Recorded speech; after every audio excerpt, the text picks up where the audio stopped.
kontender yang sangat kuat. Calon. Kontender yang harus diperhatikan. Dan malah ini berbanding terbalik dengan data yang kita miliki. Aurora 02, what happened Aurora? Ya pressure kah? Enggak sih harusnya. Lihat setelah game ini Edward dan juga sosok dari Demon Kite itu masih ketawa. Wah. Tapi menurut aku ingat 02 berarti tandanya satu Nyawa. kaki mereka sudah di ujung jurang. Betul. Tinggal tersisa satu game lagi untuk mereka bisa menyelamatkan nyawa mereka. Dan setelah ini kalau nggak salah best of 3 om ya, kalau udah Best 02. of 3 02. Pokoknya yang udah 2 nih, Udah best of. best of 3. Yang masih 1-1, best of 1. Ya, benar-benar cukup mengerikan dan bahkan aku tidak bisa menyangka kalau Aurora yang akan Tapi terpleset. perfect gameplay sih buat NAP. Iya, Itu Phoenix dari tadi, hitung berapa kali span of destruction miss, kayaknya nggak pernah deh. ya hampir. Hampir nggak pernah deh. Oh, Tapi dia selalu kenanya tuh di momen yang tepat juga. mejanya Di sampai belakang ya, kecusin gitu. mejanya sampai maju-maju gue. Kamu. Masalahnya itu tadi yang aku bilang dari awal, NHP Flash hampir jarang ngasih small mistake. Dia tuh disiplin sekali permainannya. Dan Phoenix itu benar-benar disiplin. Jadi kita bakal melihat winner interview di Malaysia, silakan. The first win for NIP Flash and an amazing one too. First of all, congratulations to Diablo. An amazingly well played game. When I passed him the mic just now, he looked very nervous. He was jittery. Diablo, what's up? How are you feeling? Very happy because I was prepared to go 0-2 lah, Oh, to be yeah. honest. But I'm confident in my team, so here we are. Okay, now Diablo, yesterday we know that you guys were disappointed with the results against your game with CFU Gaming. Maybe we could go back to yesterday first. What actually happened in that matchup yesterday? Maybe you could share with us. Was it the nerves? I don't know. Maybe help us understand what happened yesterday. I think maybe we underestimated them a bit because we got lead, but they took it back. But ultimately, I would say the victory is ours if we play discipline. So if we meet them again, I am confident to win them. Okay, now I agree. Never underestimate your opponent, Diablo. I think it's a lesson learned for you guys, especially the fact that it is a best of one. There is no room to come back. Now, speaking of today, you just said that you were expecting to go 0-2 actually. How was it like when you found out that you guys were actually matched up to meet Aurora Gaming? We know that Aurora is a powerhouse from the Philippines, right? Now, what was going through your minds and your team last night when you guys saw the match? To be honest, I was just relaxing myself for today because there's nothing much to think about. We are here for the M6 World Championship. Why bother like being nervous, fighting a strong enemy, right? If you want to be on the top, we gotta beat the top. That's true. If you want to be at the top, you have to meet the ones at the top. Okay, Diablo, maybe we can talk about the Swiss stage. So far, the results are like back and forth. It's surprising. A lot of surprises and upsets yesterday. Maybe, what are your thoughts about it? I think the current meta right now, nobody fully understands it. That's why even teams you thought will win will lose. So it's all about how well organized the team is going towards the game. So you can see even Twisted Mind for Mina is 2-0 right now in the Swiss stage. Yeah, anything can happen. Anything can happen indeed. Okay, Diablo, one final question.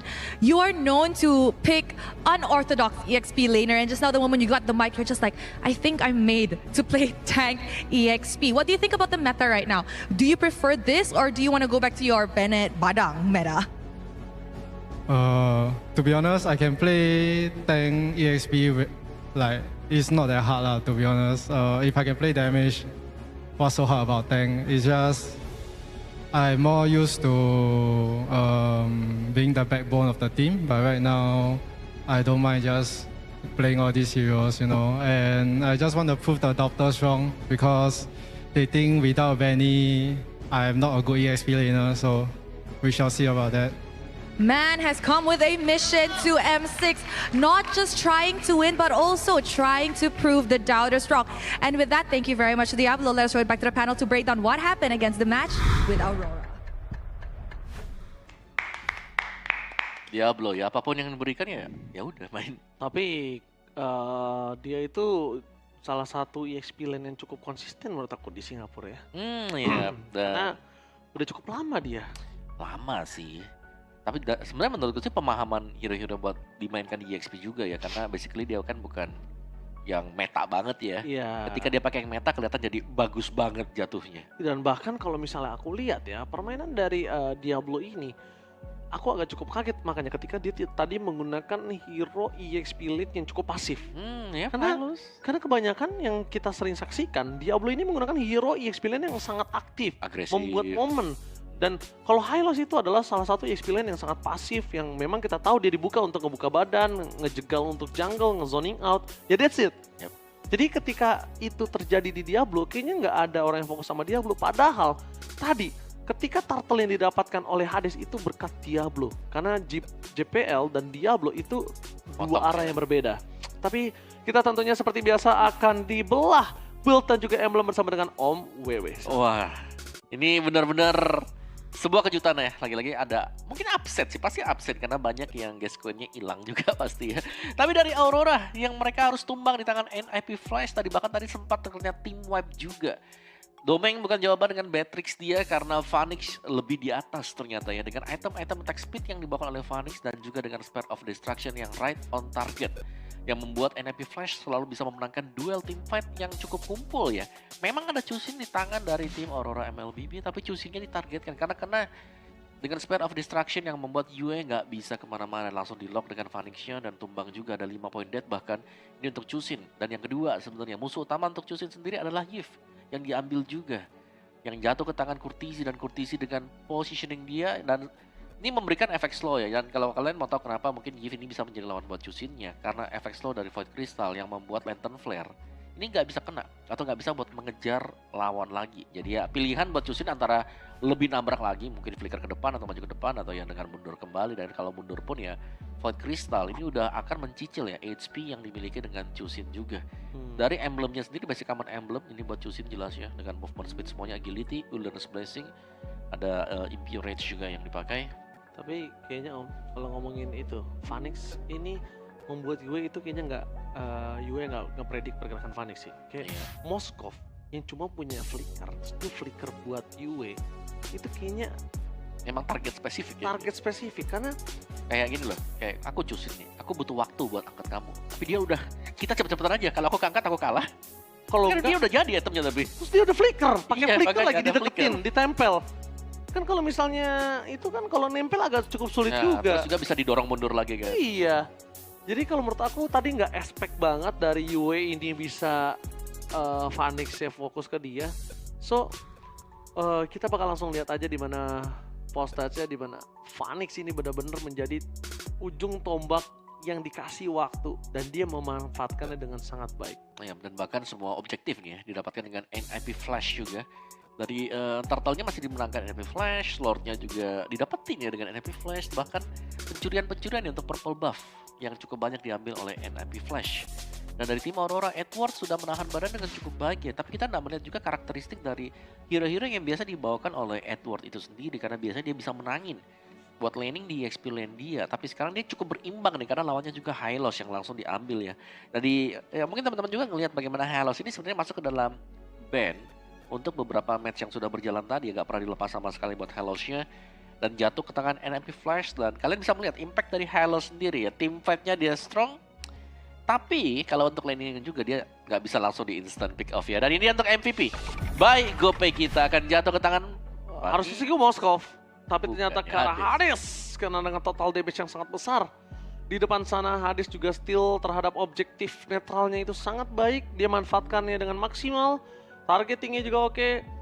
Kayaknya aku juga masih oke kalau dia MVP-nya. Ya, tapi kalau aku ngelihatnya memang beberapa kali sih Phoenix ini selalu bisa masuk dan targetnya dia, karena memang Chusin yang bakal merepotkan.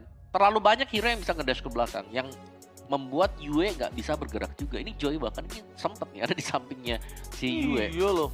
Rhythm of Joy. Bener banget.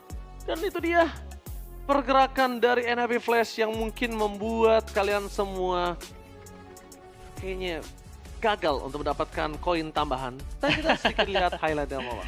Nah ini dia ya, bagaimana begitu banyaknya hero-hero yang bisa langsung di samping dari Yue nih. Jadi dia memang ditargetkan dan harus terkena first blood tadi ya buat Yue-nya. Ditarget di belakang dan team fight yang dibelah dua seperti ini yang cukup menguntungkan sebenarnya buat NIP Flash.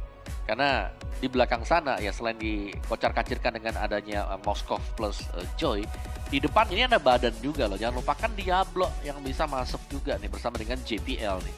Jadi umpan-umpannya juga selalu ada, dan meskipun di belakang Domeng kayaknya masih aman-aman aja, Real World Manipulation juga bisa menangkap siapapun yang ada di dalam sana. Dan kalau ada Real World, ini mereka udah gak bisa escape jelas. Dari Aurora MLBB untuk spell sendiri, battle spell mereka kalau udah habis ya udah. Karena mereka juga hanya menggunakan Purify. Purify ini nggak akan terlalu menolong lah kalau ada di tengah-tengah dari Real World Manipulation. Gila tuh lihat Phoenix yang free shot, Wind of Nature pukul terus. Udah jadi ya, udah kayak ya udahlah pukul-pukul aja nih, udah maksimal banget. Nah ini nih, silakan Om. Nih langsung ke samping loh dia, di flicker. Iya itu aku bilang. Flicker. Yue aku yakin banget Yue itu nggak expect banget kalau misalnya apa dari Moskovnya ini langsung targeting ke arah situ.